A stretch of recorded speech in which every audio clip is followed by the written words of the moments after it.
Simba kipindi cha kwanza hawakuanza vizuri, lakini baadaye wakacheza vizuri. Wao ndio wamepoteza. Tumesikia takwimu hapa, wametawala maeneo mengi sana isipokuwa kufunga magoli. Nafikiri ndio wimbo wa taifa wa mechi za mtoano. Takwimu zote hizi baadaye ni zinakuwa zinasahaulika kama mpira ujiingia wavuni. Katika mchezo wa mpira wa miguu takwimu bora kuliko zote ni ile ambayo mpira umeingia wavuni. Na ni kweli anavyosema kipindi cha kwanza, nafikiri hapo amewakandamiza sana. Nafikiri dakika chache Yeah. Nafikiri bado walikuwa hawaja figure out vizuri jinsi gani ya kufanya pressing kwenye ile system ya back three ya Al Masry, kwa sababu Mpanzu pamoja na Kibu wenyewe walikuwa wanaenda katika wale mabeki wawili wa pembeni kati ya wale watatu. Yaani wale watatu wa nyuma wa Al Masry, achana yule aneka katikati, wale wanoka kushoto na kulia wa yule katikati, outside center backs, ndo Kibu na Mpanzu walikuwa wanaenda kupress wale.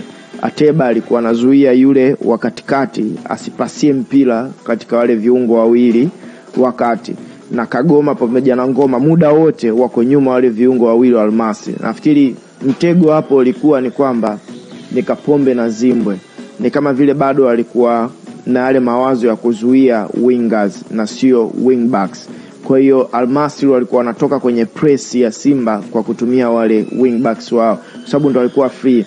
Kwa hata ulikuwa ukimwona goalkeeper anauchipu hivi mpira kwenda kwa wingback wa kulia ama wa kushoto, ama wale outside center back Simpanzwa ama Kibu anaenda kumfanyia pressing, kwa anakuwa kama anaingia na mpira ndani afa anapiga na mguu wa kushoto kwenda katika wingback wa kulia, na ni kwa sababu tayari Zimbwe Kapombe wako nyuma. Kwa hiyo wale wingbacks ndio wanakuwa out ball, ndio wakutokea, ndio wakawa wanatoka. Na nafikiri pale ndo ambapo pia amezungumza Fadru kupoteza duels, ile mipambano. Mara nyingi watu wanaamini mipambano mpaka mwe mmefikiana. Mipambano pia ni kwamba mtu akiwa huru anatoka. Kwa ni duel hiyo pia unaipoteza, kwa sababu anatakiwa apambane na mtu yule nani ambaye anakuwa anammaki.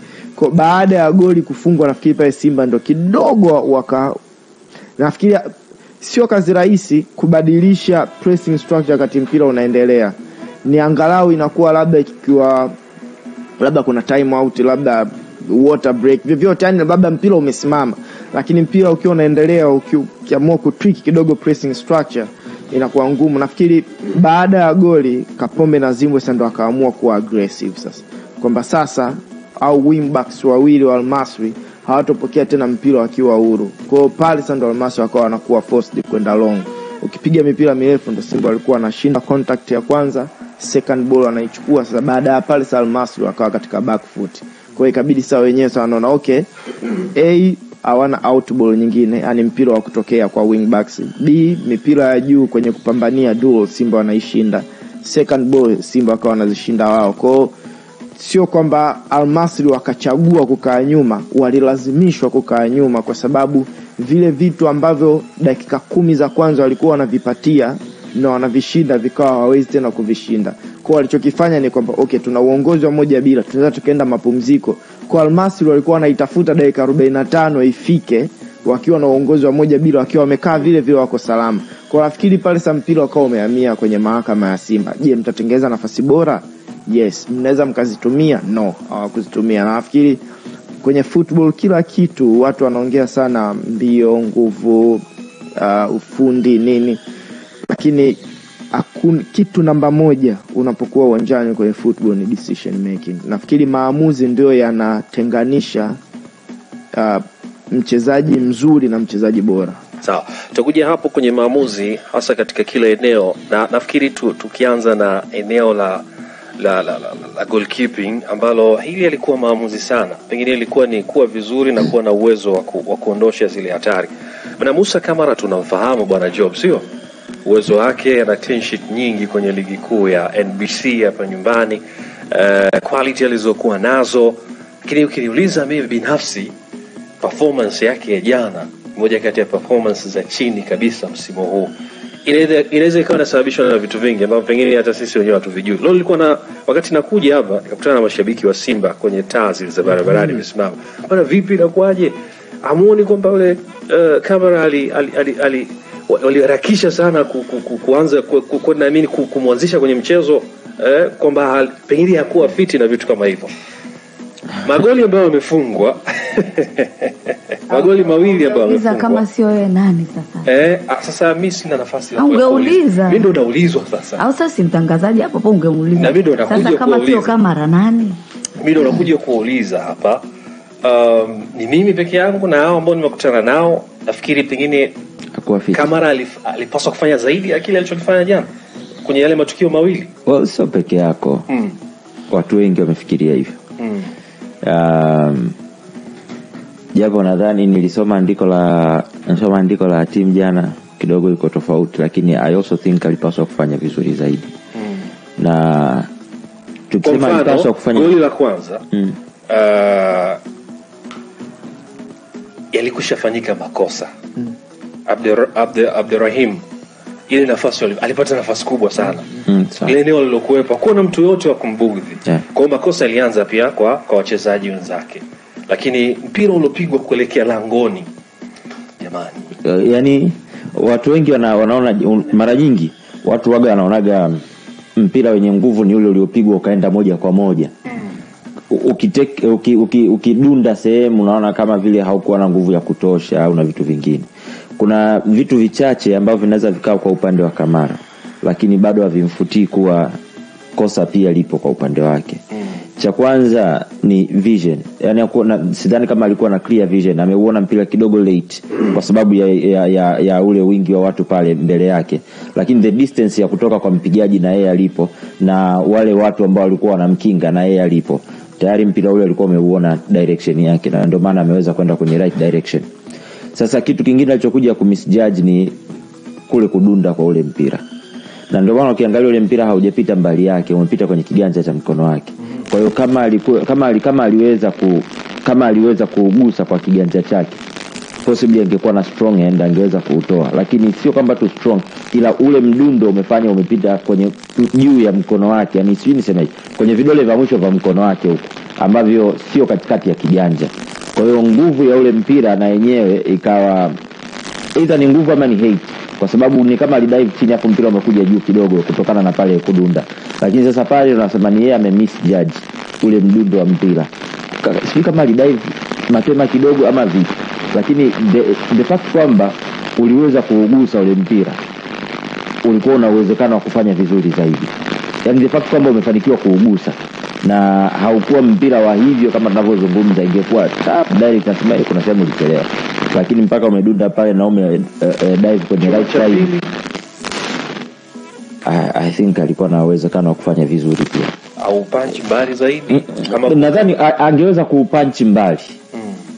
Na ndio walichokuwa nataka kukifanya. Na kama ukiona kulikuwa na nguvu kwenye punching yake, na ndio maana hata mpira ulivyomgonga yule ulirudi hivi ukiwa na nguvu ndani yake. Ila na uhakika ni kwamba ni cross ambayo alikuwa anaweza kuiclaim. Kwa sababu ukisha kuwa mpira low cross kama ile, ukitaka kuipunch sijui utakuwa unaipanchia wapi. Kwa sababu pale hauendi nje ya mapana ya goli. Kwa zile mara nyingi yoga zinakuwa ni cross ambazo ukienda unaenda kuziclaim. Kwa hiyo au sijui unaucheza vipi, lakini kile alichokifanya ndio kimetengeneza ile hatari. Kwa mimi binafsi yangu nadhani alikuwa anatakiwa kuclaim ile cross ya goli la pili. Anataka kufanya. Sasa turudi kwa Hatim. Ambaye wewe una mtazamo tofauti kwenye performance ya Musa Kamara. Kwa kile ambacho Job amekisoma, nafikiri wewe upo hapa, hamna haja ya kusoma kile ambacho umeandika. Unaweza ukasema kile ambacho amekisema kuhusiana na namna ambavyo unaweza kutetea ili la Kamara. Nafikiri kulingana na kile ambacho nilikiandika, tunapofanya analysis ya magolikipa Ahmed huwa hatuangaliagi muktadha mara nyingi. Iwe goalkeeper kafanya kitu kizuri in relation na nafasi yake au kafanya mistake, huwa hatunaga kwa nini, na wala huwa hatusemi ni katika mazingira gani kafanya kitu kizuri, ni katika mazingira gani kafanya kitu kibaya. Na hii sio kwetu, hata kwa wenzetu Ulaya. Yani utasikia goalkeeper akifanya save nzuri, utasikia fantastic save, what a save. Lakini kuna vitu vingi vinaingia mpaka unaona ile save inatokea. Kuna namna footwork yake inatakiwa izungumziwe, alifanyaje mpaka akaweza kuwa kwenye sehemu sahihi, positioning yake. Hali kadhalika pia linapotokea kosa kuwe kuna context. Lakini kusema tu kwamba angeweza kufanya zaidi, mimi nafikiri tunakuwa kama ni kama analysis ya kizembe ukiniuliza, kwa sababu linapofungwa goli zuri, inapopigwa pasi nzuri, inapotolewa assist nzuri, tutazungumzia technique, tutazungumzia movement ya mchezaji, tutazungumzia ugumu wa kile ambacho amekifanya, lakini goalkeeping tunaamua kusummarize tu kwamba na hii yote inakuja pia kwa sababu hata kwa wenzetu pia Ahmed, jiulize ni wachambuzi wangapi ambao wanafanya analysis regularly ambao ni magolkeeper.